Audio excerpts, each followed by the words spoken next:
Merci Philippe et bonjour Julien. Rebonjour Julien. Bonjour. Je vous présente en deux mots Julien Villa, qui est de retour parmi nous. Tu es passé par le Conservatoire national supérieur d'art dramatique de Paris. Tu as joué sous la direction de Philippe Adrien, enfin de nombreux metteurs en scène, mais en particulier Philippe Adrien, Martial Di Fonzobo, Élise Vigier, Clément Poiret, Sylvain Creusevaux. En 2016, tu as monté J'ai dans mon cœur un General Motors.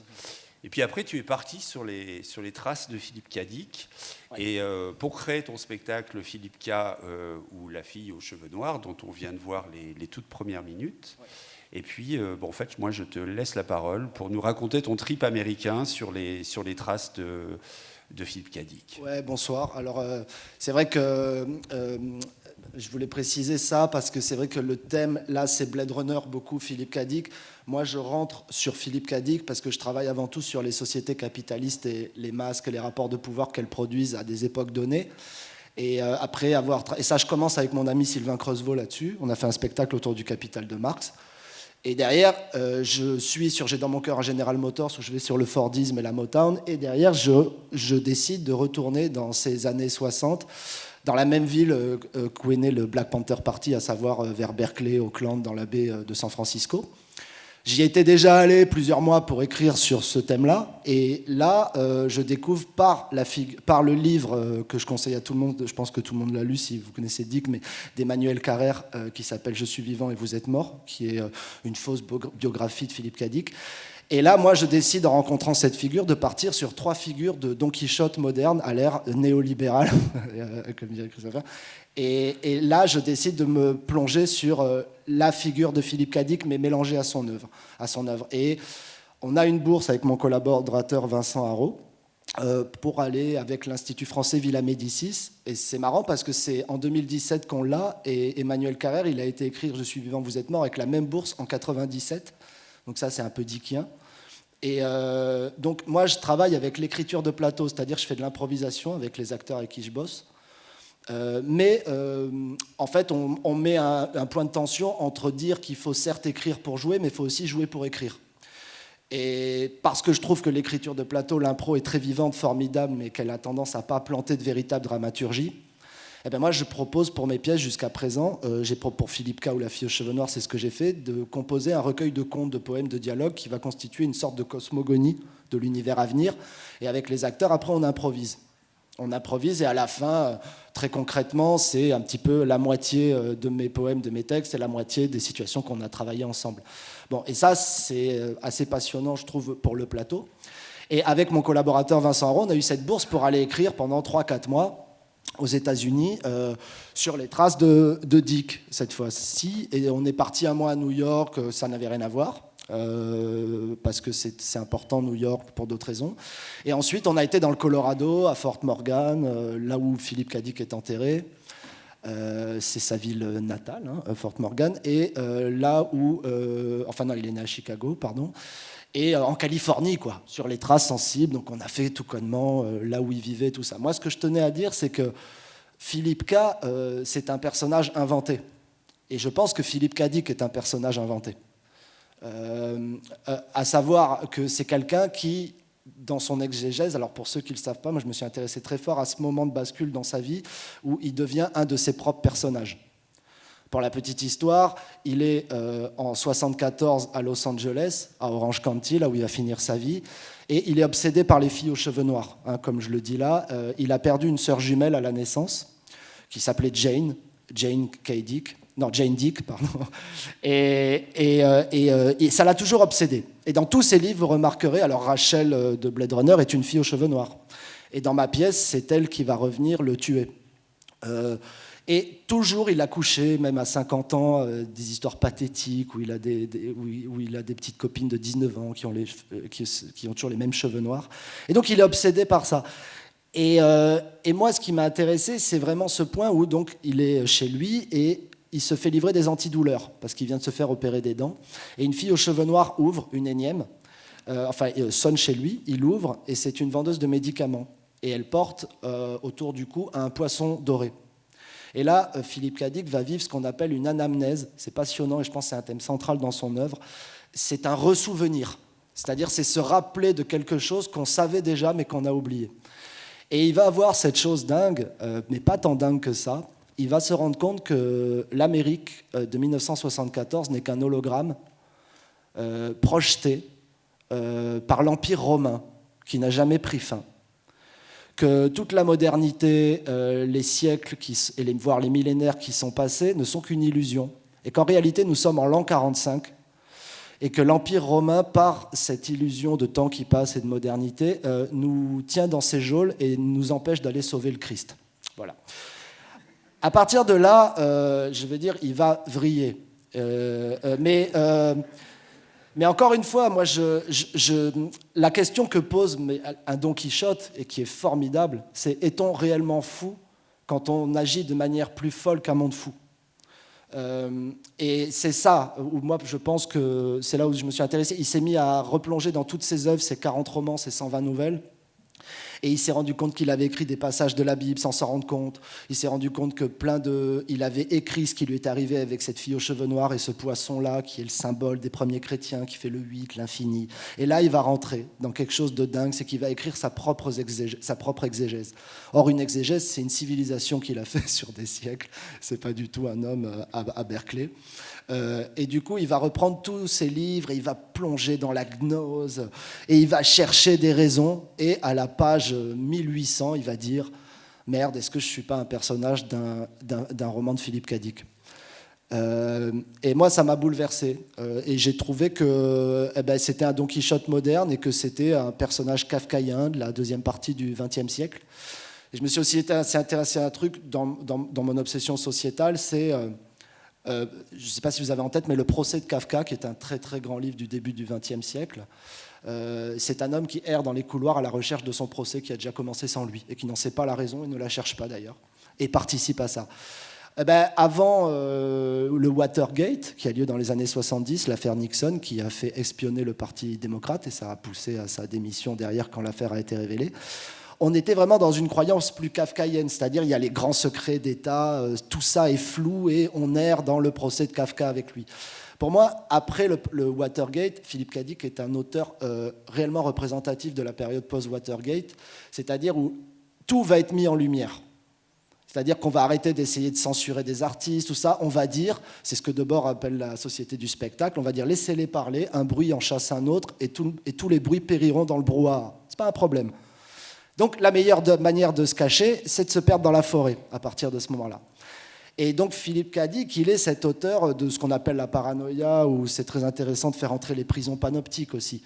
Il est ce moment de la société capitaliste où la prison est panoptique, où finalement la mise en lumière de tout est un nouvel aveuglement. Voilà, je vais laisser parler. Non, mais tu nous disais que tu avais rencontré. Il y a 3 types de Dickiens, en fait.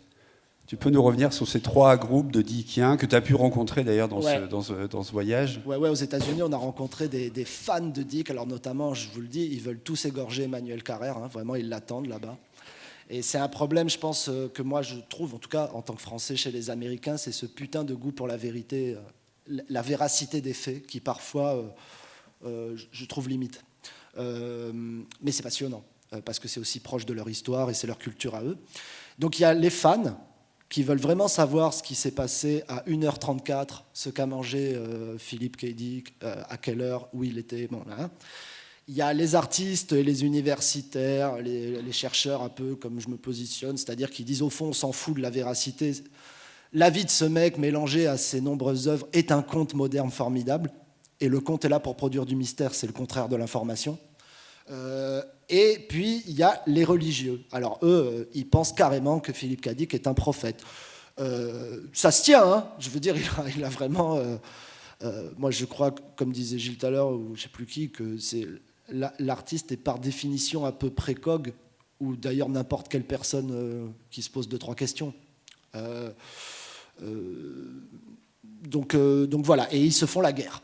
Et notamment, je raconte à Gilles qu'on avait été à Fort Morgan, qui est une petite ville du Colorado, avec les autocollants NRA partout. Pour ceux qui connaissent la série South Park, on dirait que c'est la ville de South Park.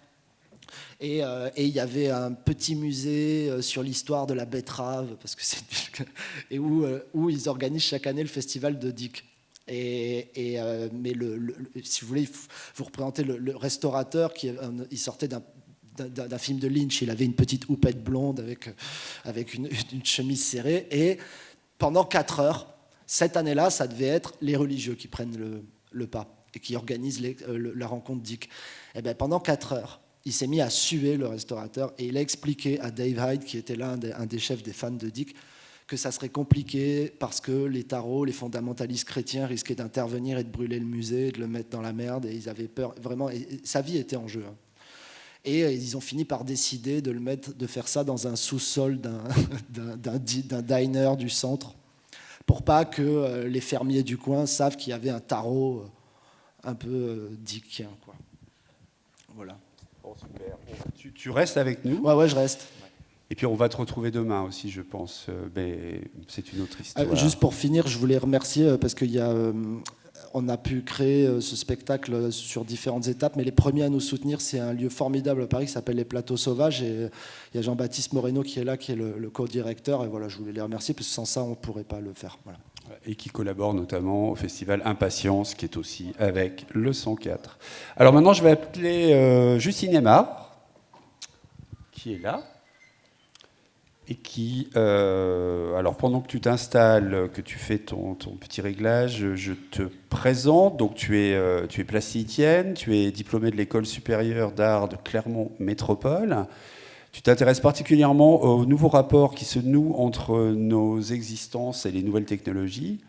Et tu explores ça avec la photo, la vidéo, la VR, des installations physiques aussi.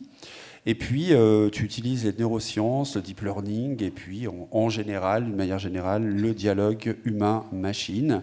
Et nous, on a eu le plaisir de présenter il y a 2 ans ton film Coexistence, dont tu vas, je crois, nous passer un extrait dans l'exposition. Jusqu'ici, tout va bien, donc avec une sorte d'apprentissage mutuel entre un danseur et un robot. Et donc, c'est à toi pour ton exposé, Justine. Bonsoir. Est-ce qu'on peut un tout petit peu baisser la lumière pour être dans une ambiance un peu plus tamisée? Et du coup, j'ai ma présentation.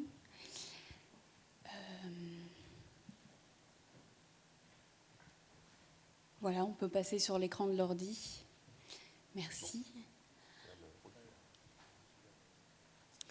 Ok. Alors, merci pour l'invitation. C'est vrai que moi, je ne suis pas une grande spécialiste de la science-fiction. C'est quelque chose qui est assez lointain pour moi. Mais j'ai été très heureuse de cette invitation puisque ça a été pour moi un prétexte d'aller chercher dans un corpus d'images que je compose depuis maintenant plusieurs années, un corpus d'images autour de la naissance des robots, donc qui a commencé au Japon en 2016. Lors de plusieurs résidences et de plusieurs projets et expositions. Donc ça a été assez passionnant de me replonger plus particulièrement dans les 2 films de Blade Runner, avec cette perspective d'aller chercher quelque chose autour de l'anatomie du répliquant.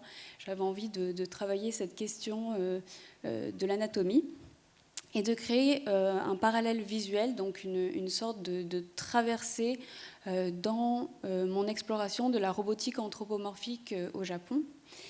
Et voilà, donc tout ce que vous allez voir, ce sont des rapprochements visuels, des images du film avec des choses que j'ai moi-même vues. Donc voilà, je me place comme une sorte de témoin en prise directe avec le réel, dans ce parallèle entre les images de la fiction et qu'est-ce qui se passe aujourd'hui en 2019. Sachant que j'ai choisi cet univers de la robotique anthropomorphique, puisque c'est pour moi ce qui se rapproche le plus du répliquant aujourd'hui. Donc finalement, si on devait chercher les répliquants dans le réel aujourd'hui, peut-être qu'on s'orienterait, enfin moi je trouve qu'on s'orienterait plutôt dans cette discipline. Donc depuis 2016, je collabore au Japon avec une Robot Factory, donc un petit atelier où je me rends assez régulièrement, qui crée en fait la plupart des robots qu'on trouve au Japon. C'est un travail très artisanal et intéressant. Et j'ai travaillé beaucoup avec des prises de vue dans le laboratoire, mais aussi avec des mises en scène, comme cette image qui est une image de recherche dans une des chambres de l'Institut français de Tokyo où Roland Barthes aurait dormi. Et donc j'ai créé tout ce corpus d'images assez inédites que je vais montrer ce soir et que je n'ai pas forcément l'occasion de montrer, puisque vous allez voir des choses qui sont aussi des recherches, des croquis. Et voilà, donc comme je vous disais, c'est intéressant de savoir que aujourd'hui on se situe en 2021, mais ma série a commencé entre 2016 jusqu'en 2020 dans la contemporanéité du film imaginé donc de Blade Runner.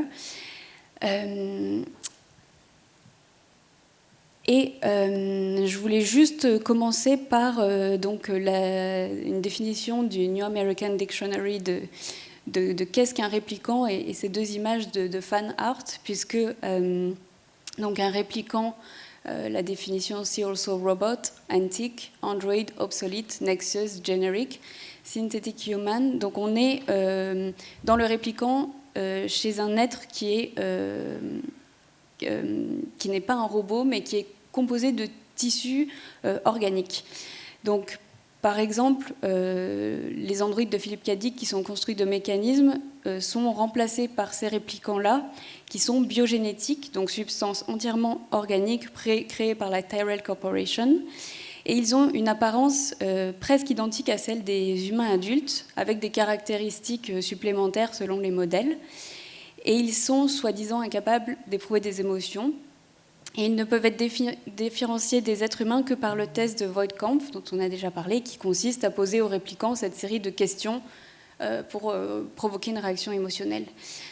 Donc les premiers répliquants étaient la série de Nexus 6. Il y en a une autre évolution dans le film de Villeneuve. Donc ils sont forts, ils sont résistants et ils ont une intelligence variable plus ou moins accrue. Et ils sont équipés d'un mécanisme de sécurité avec cette durée de vie de 4 ans, qui est voilà, une des lignes narratives du film. Et donc, pour cette étude anatomique comparée, je vais donc partir surtout sur la question des robots et des androïdes qui sont obsolètes dans Blade Runner, mais qui sont ce qu'on peut trouver aujourd'hui. Donc voilà pour le fan art. Je commence avec une série de dessins que j'ai réalisé à partir de planches, de plans robotiques. Donc, c'est des dessins qui évoquent des planches anatomiques, qui sont des études de superposition de plans techniques qui vont générer une nouvelle forme. Et pour moi, c'était une manière de créer un parallèle avec la base de dessin des mandalas, un parallèle avec la spiritualité de la création du monde et avec cette idée de répliquer aussi un être humain. Ce qui est intéressant dans le mot du mandala, c'est qu'on retrouve ce signifiant du cercle, par extension de la sphère, de l'environnement, de la communauté. Et voilà, j'avais envie de montrer cette première série de dessins qui font écho au fan art qu'on vient de voir, qui sont cette planche. Et je vais poursuivre par des détails anatomiques que j'ai pu repérer en fait dans les deux films. Et je vais commencer par le crâne. Donc cette série photographique The Birth of the Robot, la naissance des robots que j'ai créée, est basée sur la création d'un robot, donc de sa conception jusqu'à sa mise en œuvre, sachant que j'ai traversé la création de plusieurs robots.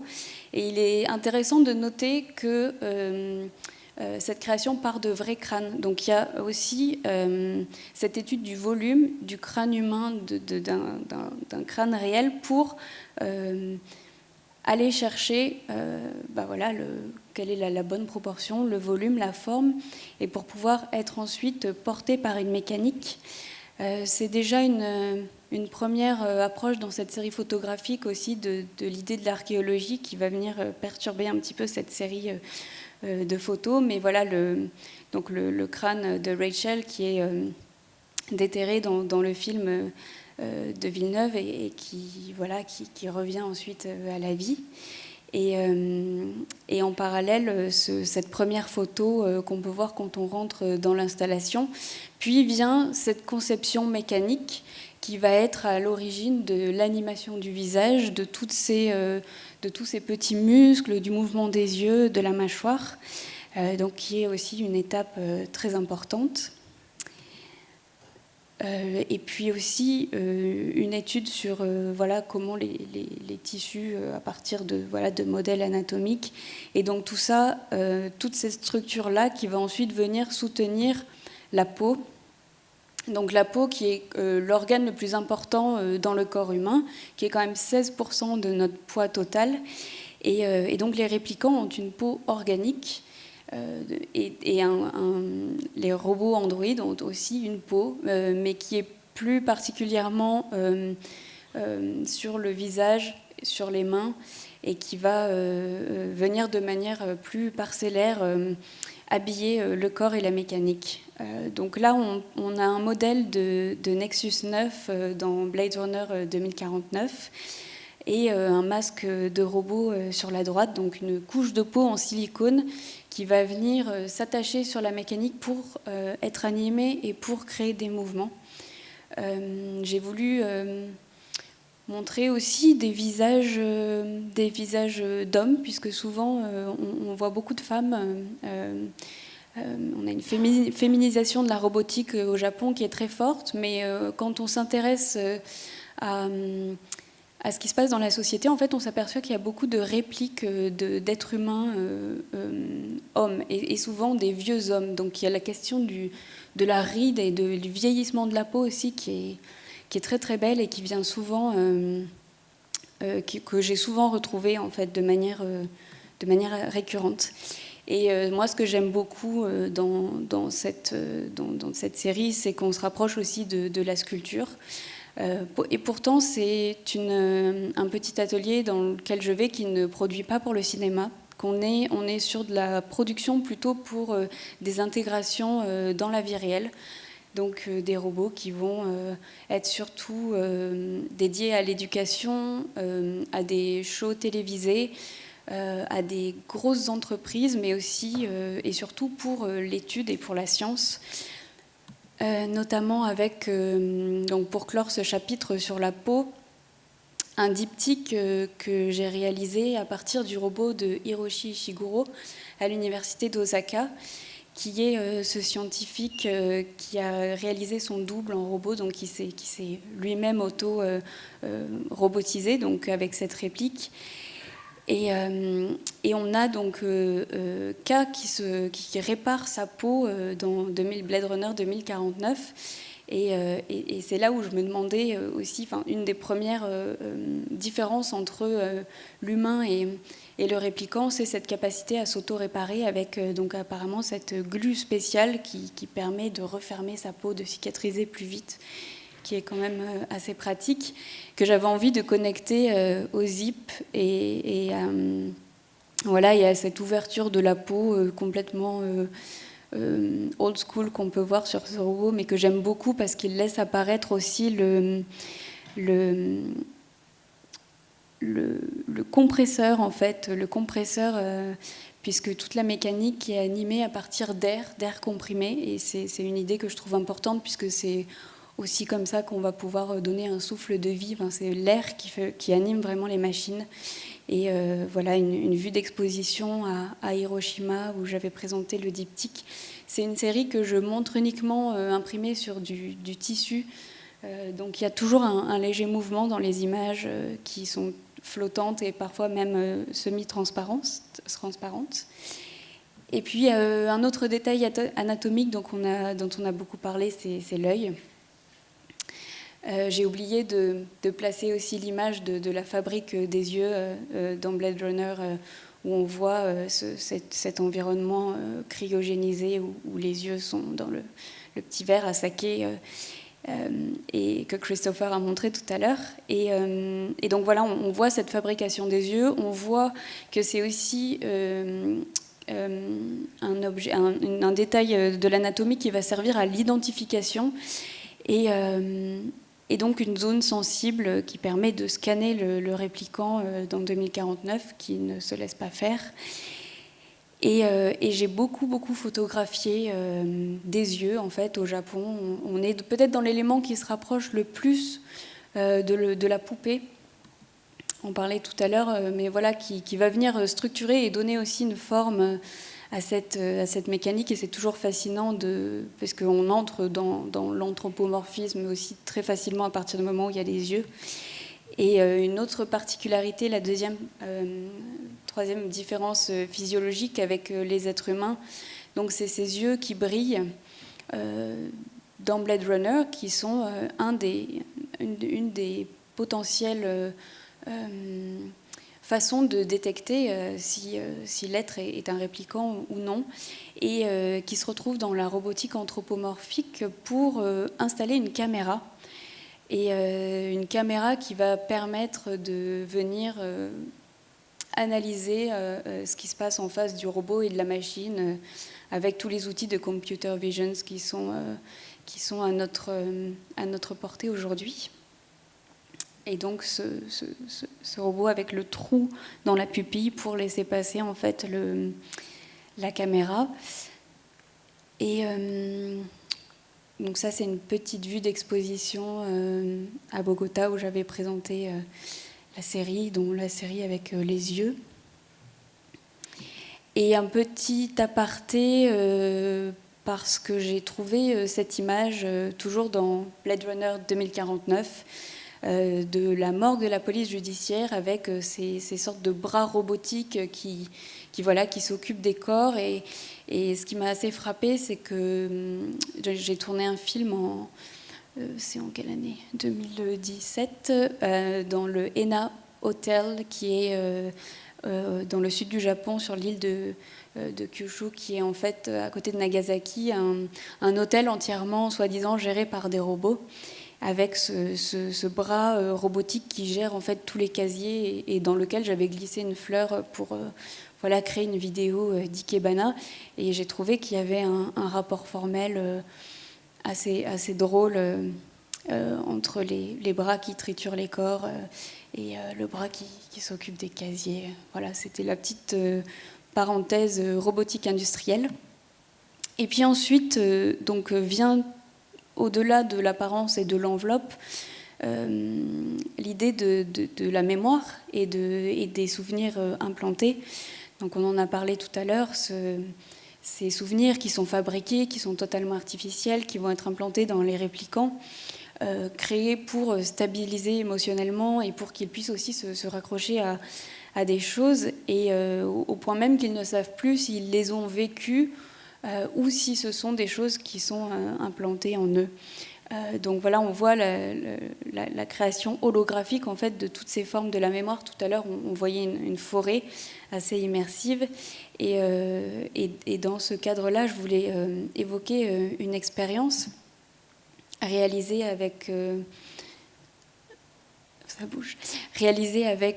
Takashi Ikegami, que j'ai intitulé Pattern of Consciousness, qui est en fait l'interprétation d'une image par ce corps robotique, donc qui est un robot assez particulier, le robot Alter, avec qui j'ai travaillé, sur lequel je vais revenir, et qui pour moi pourrait être le rapprochement avec l'idée du souvenir implanté, donc le corps qui va venir interpréter l'image.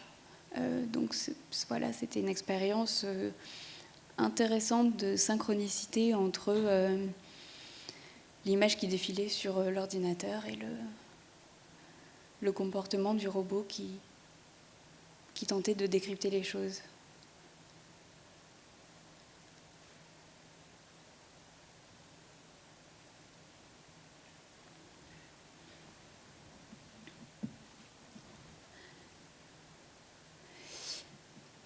Je vais continuer avec les agents conversationnels. Donc voilà, on est dans cette enveloppe, cette coquille vide qui ne demande qu'à trouver leur fantôme. Et tout l'enjeu de ces machines, c'est d'être incarné, d'être animé. Alors ça peut être par une téléopération, par un opérateur qui va incarner la machine.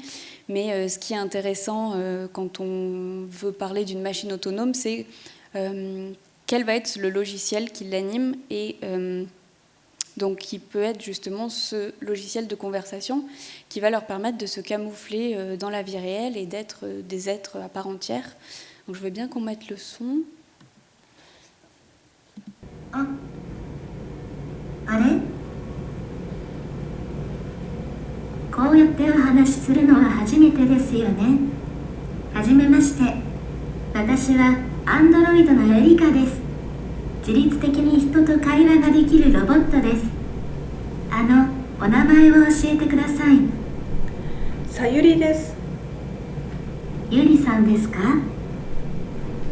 違います。すみません。もう一度名前だけを言ってください。さゆり。さゆりさんですか？はい、そうです。さゆりさん、今日は私と話しに来てくれてありがとうございます。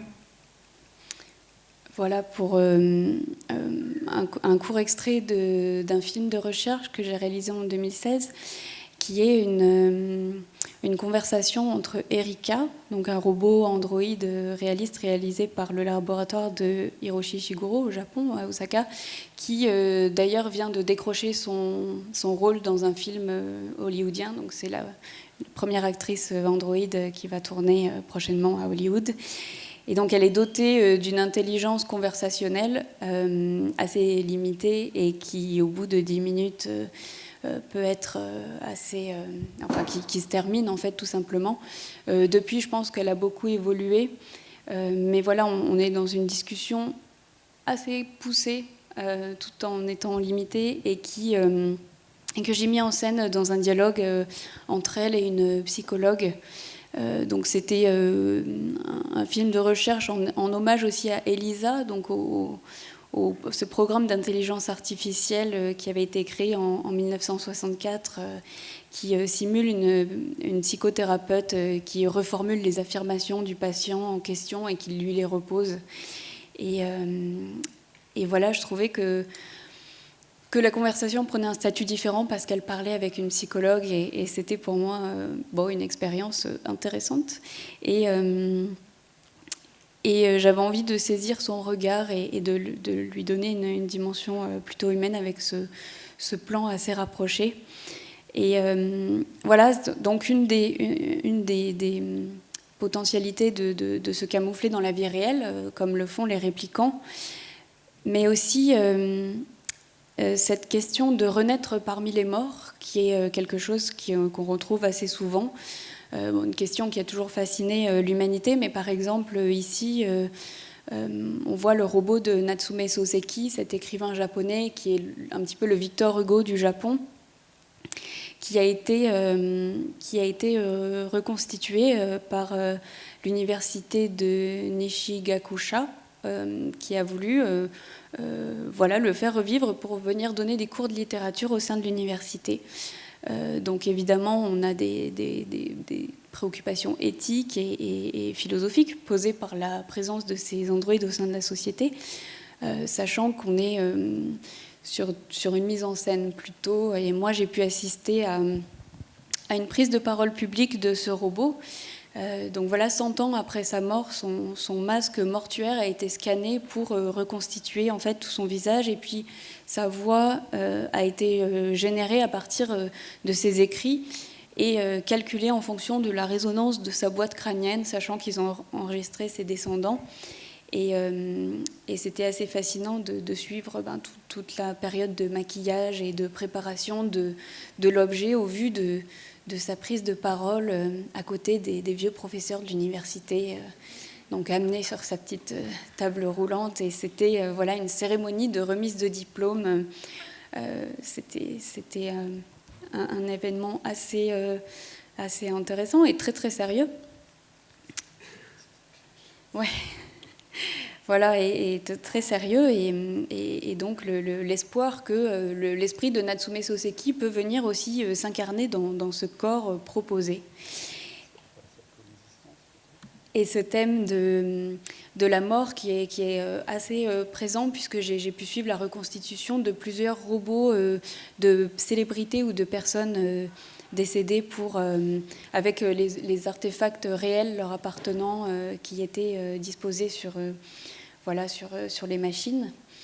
Et pour revenir donc à à Blade Runner, il y a l'inattendu qui peut intervenir également, telle l'empathie que ressent Roy Batty envers Rick Deckard et qui va lui sauver la vie, décider de lui sauver la vie. Donc le répliquant va un petit peu à l'encontre de quelque chose d'attendu, comme ce fameux chant du cygne avant de mourir. Donc il veut créer une émotion chez Deckard. Et je voulais vous présenter un petit extrait du film Coexistence que j'ai réalisé en 2017 avec ce robot Alter, qui est un robot particulier animé par un réseau de neurones qui va lui permettre de générer son comportement en temps réel, qui n'est pas un comportement anthropomorphique, mais qui est un comportement basé plutôt sur ses connexions neuronales et sur l'apprentissage qu'il va faire de l'humain en face de lui. Voilà, donc ça m'intéressait de travailler autour d'une expérience, donc avec un dispositif, une interface entre les données de l'apprentissage en temps réel de ce robot et un être humain. Donc j'ai choisi de travailler avec un danseur aussi acteur japonais qui vient incarner cet être humain. Et j'ai mis en scène leur première rencontre. Voilà, donc dans un protocole où ils vont échanger à travers une conversation, mais surtout par gestes et par signes. Donc on a presque un langage chorégraphique qui vient se créer dans la pièce et qui se reflète dans les mouvements du robot. Et je vais vous montrer un petit extrait.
Et je vais juste évoquer deux autres vidéos avec Time to Die et voilà, ce dernier moment avec cette très belle surimpression d'image d'ailleurs qu'on a montré tout à l'heure.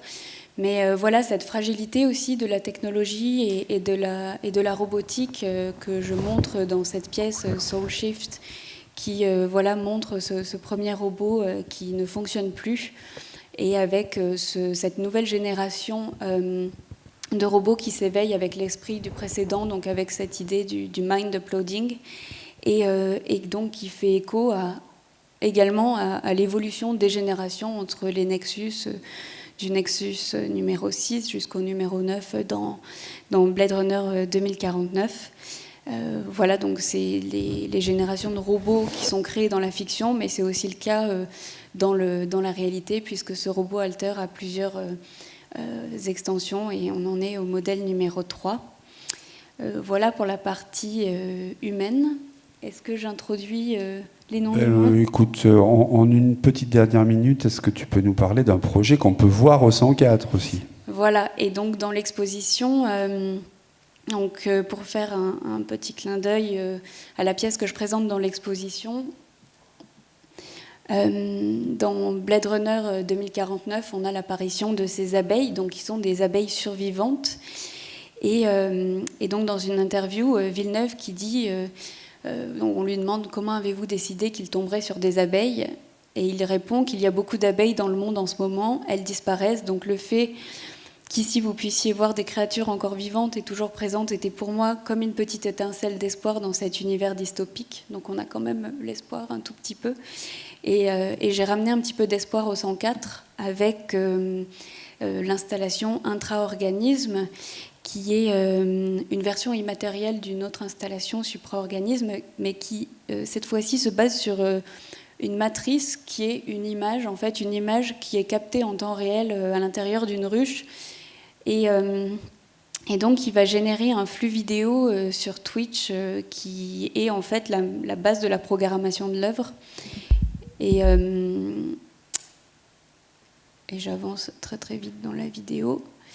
Et qui nous a en fait permis de créer un modèle de machine learning qui est sans cesse renouvelé tous les jours en captant les données de la journée et qui s'incarne à la nuit tombée dans le système de lumière du 104. Donc les trajectoires sont en fait des prédictions basées sur le comportement des abeilles de la journée, des prédictions dans ce que pourrait être le déplacement et le comportement futur de l'essaim, et qui nous ouvre cette petite fenêtre sur les futurs dont on parlait. Donc c'est tous les soirs à partir de la nuit tombée à heure fixe, donc pendant 10 minutes à partir de 18h, 19h, 20h. Et vous avez également le petit écran avec la matrice de la ruche. Alors il faut savoir que c'est une installation qui est sujette à la météo et justement à l'avancée dans l'hiver, et qu'en ce moment, les abeilles sont rentrées petit à petit en période d'hibernation. Mais donc, on va quand même le faire un peu plus ce soir. Je crois qu'on le fait une fois toutes les demi-heures, me semble-t-il. Ce soir, c'est activé toutes les demi-heures. Donc quand vous voyez l'éclairage qui vacille, ce n'est pas une panne, c'est bien des abeilles, un algorithme qui prennent la main sur l'éclairage du 104. Merci beaucoup. Merci beaucoup. Justine, tu restes aussi avec nous.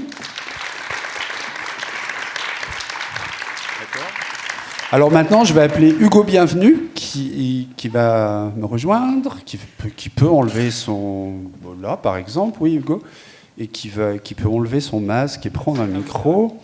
Alors, Hugo, pendant que tu t'installes, je te fais un petit peu ta bio. Donc, plus jeune, tu as vécu au Guatemala, au Tchad, au Mexique.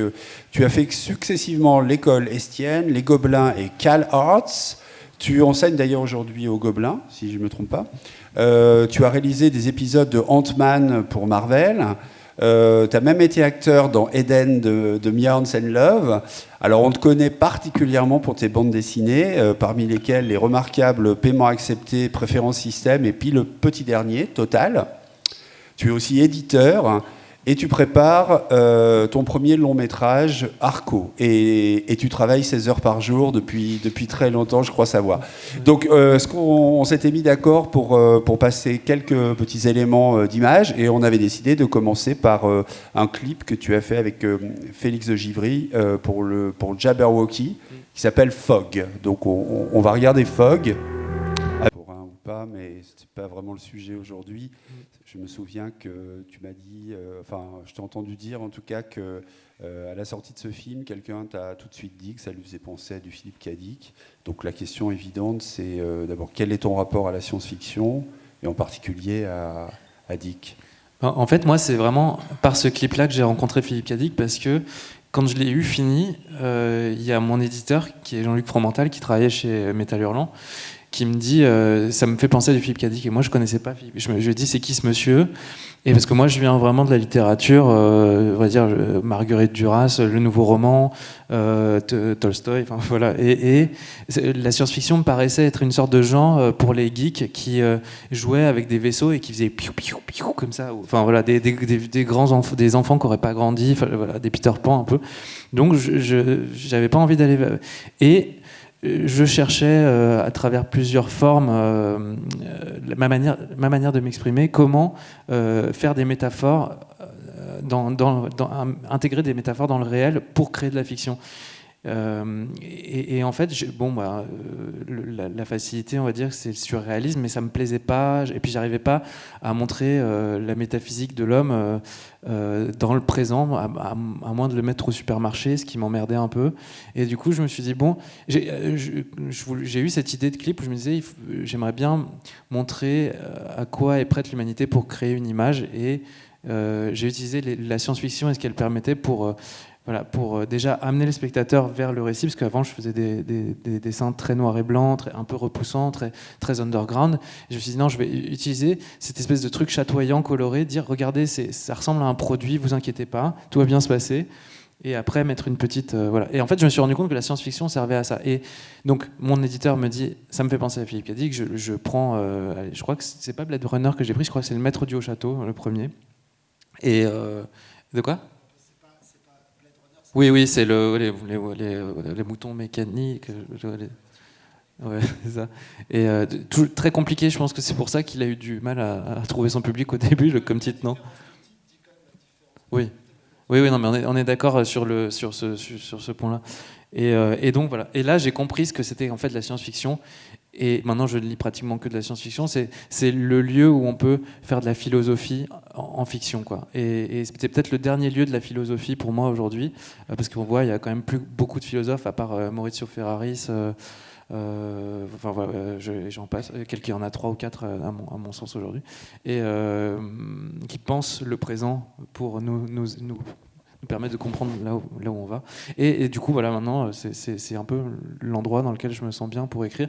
Et Philippe Cadic m'a permis voilà, de réaliser ça. Et aussi parce qu'il y a 5-6 ans, la science-fiction avait assez mauvaise presse, assez mauvaise réputation, encore une fois, je pense voilà. Et là, maintenant, on se rend compte que c'est quand même ce qui nous permet de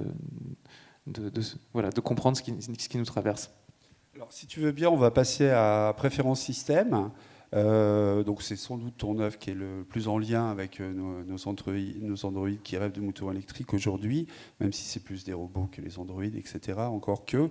Alors on va faire comme tout à l'heure, on va commencer par regarder le teaser, ce qui est l'avantage d'être un auteur de BD qui est aussi un animateur. Ça veut dire qu'on peut faire un teaser pour une BD. Oui, juste avant, le clip que vous avez vu avant, c'est le dernier truc qu'on a fait sur papier. Toutes les images avaient été faites sur papier, donc c'est marrant de faire un truc de science-fiction de manière complètement à l'ancienne, traditionnelle.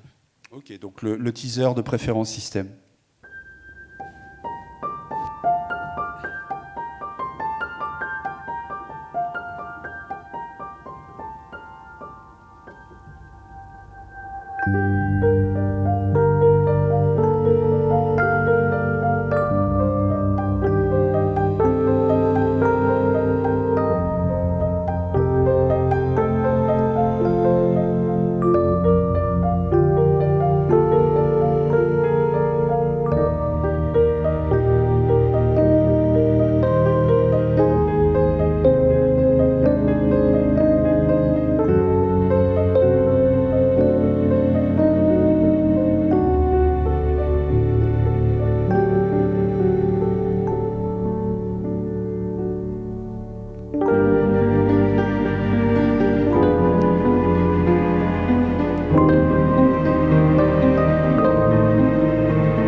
Donc tu peux nous parler un peu des thèmes que tu as voulu exploiter dans le livre. Évidemment, la question des données et la question de la transmission me semble être au cœur de cet ouvrage. Ouais, et de notre humanité, de ce qui nous constitue depuis les grottes, quoi.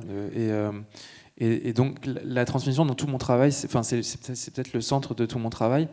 Et là, je trouve qu'on arrive à une époque où, justement, comme on a pu le voir dans ton travail, où on est en train d'apprendre aux machines. On a modélisé, on a passé, je sais pas, 8000 ans à modéliser le monde, à l'enregistrer, à essayer de le comprendre. Et maintenant qu'on le saisit et qu'on voit qu'il est trop petit pour nous, on est en train de le transmettre à quelque chose qui n'est pas humain, qui est la machine. Dans Préférence Système, il y a plein de choses. Et il y a aussi le fait que justement la technologie est en train de nous rendre obsolètes. C'est-à-dire qu'essentiellement, en fait, parce qu'il crée une temporalité qui n'est pas la temporalité humaine. Et donc on est mis en compétition avec quelque chose contre lequel on peut de facto pas lutter et qui conditionne nos vies. Et on le voit tous, effectivement, le téléphone portable, c'est super pratique, ça accélère la communication entre nous et donc la possibilité de faire des choses. Mais en fait, ça nous coupe aussi de ce qui fait qu'on est des humains, c'est la poésie qu'on porte tous en nous. Et la proposition de Préférence Système, c'est et si l'informatique, et si la robotique arrivait à ce qu'elle doit être en fait, in fine, c'est à nous reconnecter à nous-mêmes et à la nature. C'est un peu, et du coup, tout le monde me dit c'est un récit assez pessimiste. Finalement, moi je trouve que c'est assez optimiste parce que Mickey, ce robot, réussit par la transmission et en enlevant, comme le fait une béquille pour un humain, en enlevant le poids du réel un petit peu, il donne la possibilité à cette petite fille de vivre heureuse, en fait. Oui, alors donc on ne va pas dire que ça finit bien, mais c'est vrai qu'on va vers ça. Par contre, ça commence quand même très mal, parce qu'on est dans une société où il faut... le poids des données a énormément d'importance. Alors donc il faut, si je me souviens bien, il faut libérer 8000 téraoctets avant la fin de la semaine, etc. Et donc il y a des espèces de juges qui jaugent en fait l'intérêt notamment des œuvres d'art et qui, par exemple, décident de passer à la moulinette 2001, Odyssée de l'espace et les poèmes de W.H. Auden, parce qu'ils ne sont pas assez vus, quoi, et qu'il faut faire de la place pour que les youtubeurs puissent mettre leurs photos de vacances, quoi. Donc ça commence comme ça, quand même. C'est pas très réjouissant. Mais c'est finalement un robot qui va nous sauver et qui va sauver, y compris les œuvres d'art, et pas seulement l'enfant. Sauver en tout cas une partie, parce que son maître qui est archiviste voit qu'il ne se résout pas à supprimer 2000 ans de l'espace et va en copier le fichier pour l'extraire. Et vu qu'il ne peut le copier nulle part ailleurs que dans son robot, il le fait. Et son robot contient aussi sa future fille. Et donc en fait, il le sait pas. Et moi, ce que j'aimais bien avec 2000 ans de l'espace, c'était mettre à l'intérieur du robot son propre avertissement. Voilà. Mais ouais, dans cette BD, il y a énormément de sujets et c'est vrai que ce truc de quand on est créateur, quand on voit que c'est quand même assez dur de remonter à la surface quand on voit tout ce qui est créé par semaine, par minute même. Ce qui m'a fait écrire ce livre, c'est un jour, j'étais dans le train et je voyais des billes de bois, des billes de pneus. Puis je me disais, qu'est-ce qu'on crée, qu'est-ce qu'on empile, qu'est-ce qu'on entasse, qu'est-ce qu'on classe. Mais c'est aussi valable pour la question culturelle. Et comment, aujourd'hui, je me disais, ce que je vois me paraît plus globalement être des produits culturels que des œuvres à proprement parler. Et donc, je commence à me poser la question de est-ce que Alien aurait pu émerger au milieu de 70 films par semaine ou au milieu de 80 séries, voilà. Et comment une œuvre peut devenir un phénomène de société. Moi, je me souviens quand j'étais petit, il y avait Forrest Gump. Tu disais cours, tout le monde disait Forrest. Aujourd'hui, il n'y a plus grand-chose qui fait qui s'imprime, on va dire, dans l'ensemble d'une très grande communauté. Et c'était ma question, c'était est-ce que l'œuvre peut encore être universelle, quoi. Il y a cette question au cœur du récit. Je ne pense pas que c'est précisément l'universalisme qui assure la légalisation et la surproduction de produits culturels, et à savoir qui ne se présentent plus comme des œuvres. Est-ce que tu ne penses pas que l'universalisme, c'est l'égalisation marchande, finalement? C'est ça que nous apprend la Société des Lumières. Tu vois ce que je veux dire? Parce que ce qui m'intéresse dans ce que tu dis aussi vachement, c'est que la science-fiction, parce que moi je te rejoins tout à fait sur le fait que je ne connaissais pas du tout avant Dick, et c'est survivre un seul jour dans le monde dans lequel on vit. C'est pas survivre dans le futur. Et que, non, mais que du coup, ça m'intéresse ce rapport à l'universalisme, parce qu'il me semble que Philippe K. Dick, justement, il est à l'époque des Burroughs, des Kerouac, quand il écrit c'est payé à la ligne, c'est un truc de tocard. Et c'est précisément parce qu'il n'est pas dans un universalisme, c'est-à-dire une singularité, Tu vois ce que je veux dire? Alors, c'est ça, pour moi, la définition de l'universalisme, c'est qu'en fait, ce qui est en train de s'opérer aujourd'hui, c'est qu'à l'époque, on crée un récit en partant de sa particularité précise. On était précis, et c'est parce qu'on était précis qu'on était universel. Aujourd'hui, ce que je vois dans les modalités de production, parce que je travaille un peu dans ce monde-là, c'est qu'on nous demande d'être universel pour aller vers la passion. Et en fait, on a inversé le chemin d'arriver vers... Et donc, on a créé des produits. Et moi, je veux dire, d'ailleurs, Denis Villeneuve en fait partie. Denis Villeneuve... je suis désolé, mais il génère rien de nouveau. Moi, je trouve son image, elle est assez pauvre et je sais pas comment dire, mais pour moi, c'est un produit. Je suis pas face à quelque chose, contrairement peut-être à Ghost in the Shell, qui va être la première forme, qui va être une tentative ultra radicale et qui va être incompatible avec le monde, mais enfin qui va réussir à enfin voilà. Préférence système, c'est ça, c'est essayer de définir un peu comment on arrive à des choses qui nous unissent tous en fait. Hein, voilà. Et d'ailleurs, pourquoi le titre préférence système? Parce qu'il y a une explication. Ouais, c'est lié à un autre sujet qui traverse un peu tous mes bouquins. C'est le bonheur, et c'est comment dans ce monde complexe où après, on peut reparler de la niche et de l'univers et du marché, mais c'était quoi? Désolé. En fait, préférence système. Pourquoi préférence système? Oui, c'est la question du bonheur, et on peut dire ça va pas, c'est pas bien, machin. Parce que je râle toute la journée, comme nous tous. Putain de téléphone portable, pourquoi il a acheté son truc à côté de la poubelle. Et je me dis, ok, on peut se plaindre de la gravité, mais on peut aussi apprendre à jouer avec elle et en comprendre les règles pour se relever, comme on fait les humains, comme on fait tous les animaux. Et l'idée de préférence système, c'était de dire que, en fait, dans les Macintosh, on nous dit bon, voilà, vous avez affaire à un système, il est comme ça, il est assez rigide, mais si vous voulez, à la marge, vous pouvez mettre la typo un peu plus grosse, vous pouvez changer la couleur, et en fait, vous aurez un meilleur vécu sur votre ordinateur. Et l'idée, c'était de dire un peu ça, c'était bon. En fait, nous, les humains, peut-être les animaux, en fait, on peut aménager à la marge le monde dans lequel on est, mais fondamentalement, peut-être qu'à la marge. C'est un peu déprimant, mais en même temps, si on comprend les règles du système dans lequel on est, peut-être alors qu'on pourra en tirer quelques libertés, quelques bonheurs. Voilà. C'est d'où le titre préférence système. En tout cas, je peux vous dire qu'à la fin de la BD, quand on retrouve le poème Funeral Blues de Auden, qui a été sauvé, il y a une émotion assez incroyable qui se crée grâce à ce Mickey qu'on retrouve un peu partout aussi, puisque tu as même fait un clip pour la 3e scène de l'Opéra de Paris où il accorde les pianos et il se fait des projections de danse tout seul sur scène. Ouais, l'idée c'était que les humains ont disparu, mais il reste les robots et ils font ce pourquoi ils ont été programmés, c'est-à-dire ranger, nettoyer, et puis, mais lui, tous les soirs, une fois qu'il a fini de laver l'opéra, il se projette un moment qu'il a isolé du réel. Et c'est ça aussi qui m'intéresse, moi, c'est il y a cette réflexion dans Préférence Système, c'est qu'est-ce qui nous définit. Nous, les humains, c'est aussi quelque chose qui draine tous les bouquins de Philippe Cadic, c'est qu'est-ce qui nous définit profondément. Et en fait, moi, ma conclusion, pour l'instant, c'est quand même que c'est ce qu'on sélectionne dans le réel. Un robot, il voit le réel comme un amas de données, c'est un amas de data. Et nous, fondamentalement, c'est la même chose. On est au milieu de données. On réagit à c'est du cuir. Enfin, voilà.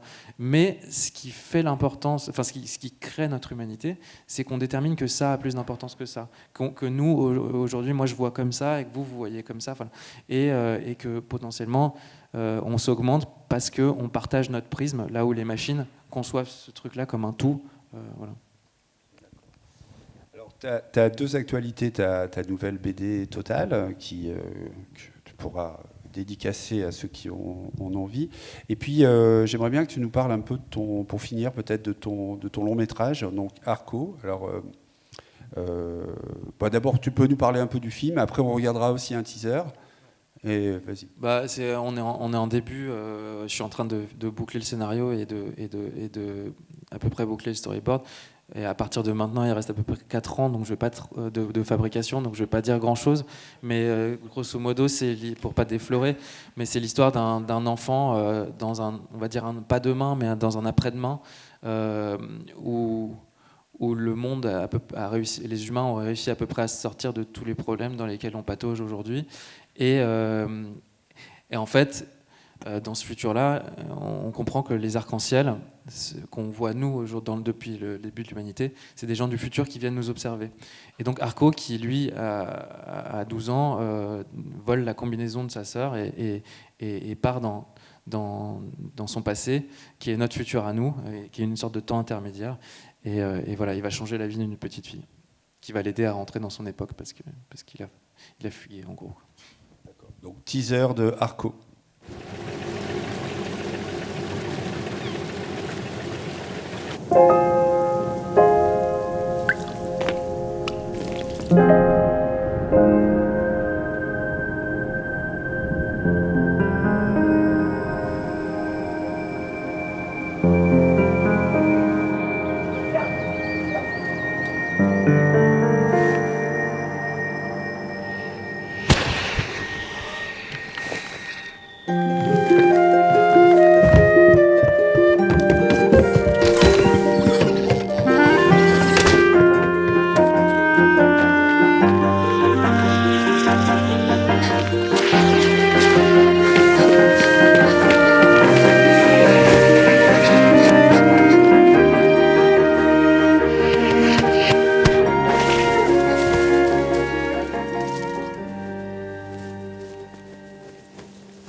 Voilà, donc si je comprends bien, on peut espérer le voir à la Biennale Nemo 2025. Quoi. Ouais, c'est à peu près ça. Il faut que je fasse encore 2 éditions. Quoi. Bah, merci Hugo. Hein. Merci à vous. Merci beaucoup. Et donc je vais appeler notre dernier invité du jour, qui est Antoine Schmitt. Alors, il est particulièrement méritant parce qu'il sera sur scène en plein concert dans 1 heure, hein, c'est ça, un peu plus, à 9h, à 21h, je pense. Donc Antoine, tu es plasticien, un plasticien qui se considère comme héritier de l'art cinétique et de l'art cybernétique, nourri de science-fiction métaphysique. Tu es également à l'origine ingénieur-programmeur en relations homme-machine et en intelligence artificielle. Tu as nourri de nombreuses collaborations avec la danse, la musique, évidemment, le cinéma, l'architecture, la littérature. Tu es aussi théoricien, puisque tu es conférencier et éditeur du portail gratin.org, Gratin pour groupe de recherche en art et technologie interactive et ou numérique. Et puis on a déjà pu voir à Nemo plusieurs de tes pièces, notamment ton City Light Orchestra et la performance de Tempest que nous avions montrée à la Philharmonie de Paris dans un grand soir numérique. Et d'ailleurs, j'en profite pour dire que le prochain grand soir numérique, c'est vendredi prochain, aussi à la Philharmonie. Et d'ailleurs avec ton acolyte, en particulier Franck Vigroux. Peut-être qu'on peut aussi commencer par ton rapport à l'œuvre de Philippe Cadic, parce qu'elle remonte à plus loin, je pense, à assez loin. Oui, ça remonte à mon adolescence, hein, dans la fin des années 70, hein, il faut bien le dire. Et oui, j'ai beaucoup lu Philippe Cadic à cette époque-là, enfin j'ai tout lu, quoi. En fait, il m'a nourri pendant longtemps, avant que je devienne artiste, ce qui est arrivé quand même plus tard.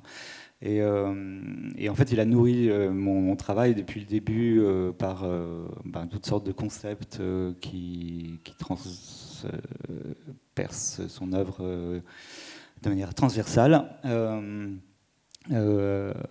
Toutes sortes de choses, en particulier tout ce qui est les créatures artificielles, donc c'est ce qu'il lui appelle les simulacres ou les sims, etc. Alors c'est cette notion-là, elle est fondamentale de mon travail depuis le début, au sens où j'en crée depuis le début, depuis que je fais de l'art. Et un peu avec, comme disait Hugo tout à l'heure, un peu, ou toi, je sais plus, avec cette idée de réfléchir à qu'est-ce qui fait qu'on est humain. C'est toi qui disais ça. Voilà. Donc réfléchir à notre humanité, à qu'est-ce qui fait qu'on est humain, donc en faisant des machines, donc pour ma part qui ne sont pas des robots, mais qui sont des logiciels qui existent dans des ordinateurs et qui existent, et d'une certaine manière différente de la nôtre, et donc qui nous permettent de regarder et de réfléchir à voilà, qu'est-ce qui fait qu'on est humain. Et alors, je pense que tu voulais nous montrer un ou deux projets dickiens, on va dire. Est-ce que tu veux prendre la main sur l'ordinateur? Vous avez peut-être changé de place tous les deux. Donc, tu voulais nous présenter un projet qui s'appelle Puppet President. Oui, je ne sais pas comment je fais là. Ok. Tout va bien. Ah oui, c'est là. Oui, donc Puppet President, c'est une pièce de 2004. C'était l'époque de George W. Bush. Et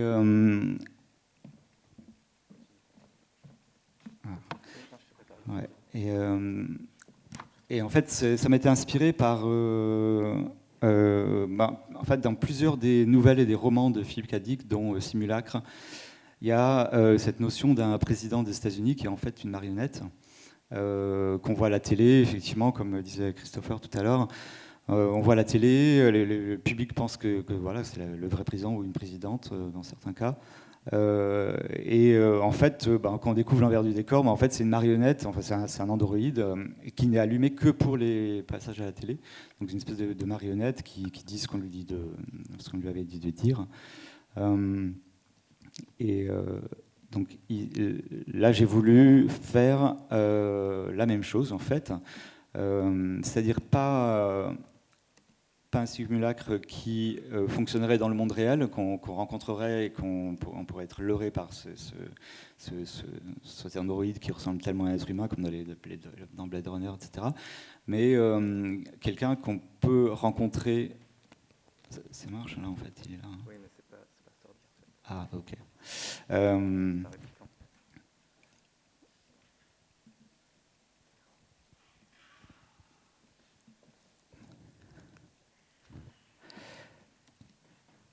Voilà, et donc en fait c'est un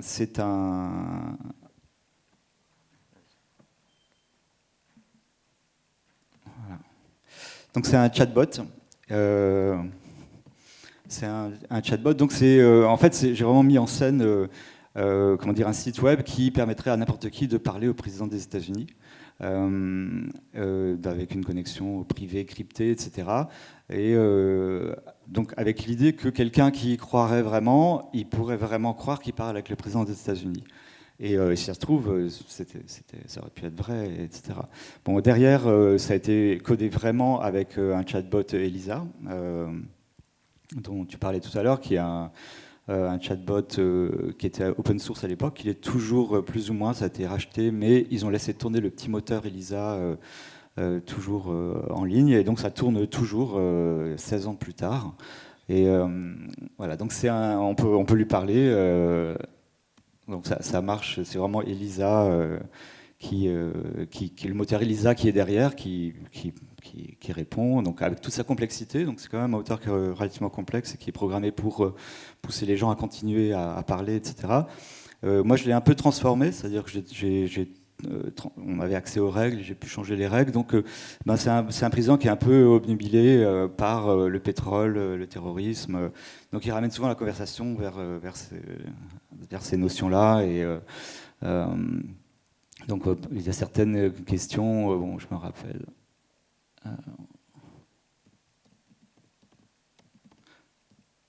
On lui demande par exemple quel est son but. Voilà, par exemple, bon, ça c'est pas dans Elisa au départ, quoi. C'est moi qui l'ai rajouté, etc. Bon, il y a plusieurs portes d'entrée qui ramènent à l'argent, le pétrole, le terrorisme. Voilà, donc c'était une espèce de clin d'œil au président de l'époque, qui était George W. Bush. Ok, donc tu veux nous montrer un petit peu Time Sleep aussi? Voilà.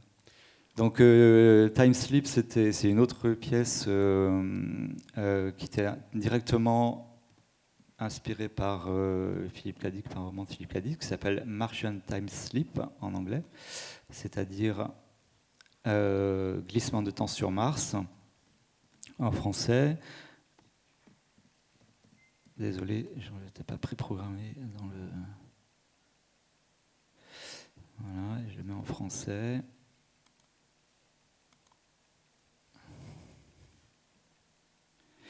Voilà, donc dans ce roman, bon, c'est un des romans qui m'a beaucoup marqué chez Philippe Cadic pour plein de raisons, Glissement de temps sur Mars, mais en particulier, il n'y a pas Internet. Et en particulier, il y a un des personnages qui est un enfant qui va très, très mal dans sa tête, il est très perturbé. En fait, il est perturbé parce que il voit le futur. En fait, dans sa réalité, il y a le futur qui apparaît de temps en temps. Et donc, en fait, il est constamment dans un entre-deux entre le présent et un futur plus ou moins proche. Et en fait, ça le perturbe énormément. C'est quelque chose de très angoissant et même de terrorisant. Et en même temps, ça va devenir tout un enjeu pour toute l'histoire, hein, parce qu'il y a des corporations qui vont l'utiliser ou vouloir l'utiliser, etc. Voilà. Et en fait, ce que j'ai voulu faire avec Time Slip, c'était de recréer. Donc, je ne sais pas pourquoi ça marche pas. C'est peut-être pas très grave. Si tu peux nous le décrire déjà. Voilà. Et en fait, qui affiche à la place de cette bande qui défile, qui affiche les nouvelles, des nouvelles conjuguées au futur. Et en fait, c'est les nouvelles de maintenant. Donc, en fait, ils nous mettent, nous, en tant que spectateurs, dans la situation de ce garçon qui voyait le futur. Et nous-mêmes, on nous annonce le futur. Donc d'un seul coup, on sait ce qui va se passer. Donc effectivement, donc il y a un flou qui se crée entre le maintenant et le futur. Donc si on prend pour argent comptant ce qu'on voit, c'est une annonce que je sais pas, le PSG va gagner 3-1 contre Monaco, je sais quoi. On apprend ça, puis on sort de chez soi, et puis effectivement, c'est la vérité. Donc on a l'impression d'avoir vraiment, quelqu'un nous a dit le futur. Bon, évidemment, si on se rend compte que c'est faux, on se rend compte, mais quand même, il y a quand même une espèce de flou, de mollesse comme ça du temps. Qui est créé chez le spectateur. C'est ça l'idée. Alors, est-ce qu'on peut en venir maintenant à Total ? Alors, de quoi s'agit-il ? Est-ce que c'est l'art total ? C'est le totalitarisme ? Je peux juste témoigner que c'est extrêmement puissant, puisque voilà, on a vu les répétitions ce matin. Vous êtes parti sur quoi là-dessus ? On est parti, effectivement, plutôt d'un point de vue légèrement politique, mais de manière générale, de réfléchir à ce qui est. Donc, c'est un spectacle audiovisuel qui aura lieu tout à l'heure à 21h30 avec Franck Vigreault, musicien à la musique, et puis moi à l'image. Et voilà, donc on est parti de l'idée de déconstruire ce qui est total. Alors le total, ça peut être le total dans l'art total, en particulier dans beaucoup de spectacles audiovisuels. Il y a une synchronicité énorme, parfaite entre l'image et le son, et qui crée quelque part, qui ne crée pas de faille pour le spectateur. C'est-à-dire que c'est quelque chose qui va envelopper le spectateur et son esprit et qui va empêcher sa réflexion. Parce que finalement ça occupe tout, tout est logique, tout se tient, le réel se tient. Donc il y avait ça, il y a aussi un totalitarisme politique qui a tendance à créer le même genre de vérité totale qui tient toute une société. Et voilà, donc notre idée ça a été de trouver, de réfléchir et de déconstruire ces notions-là.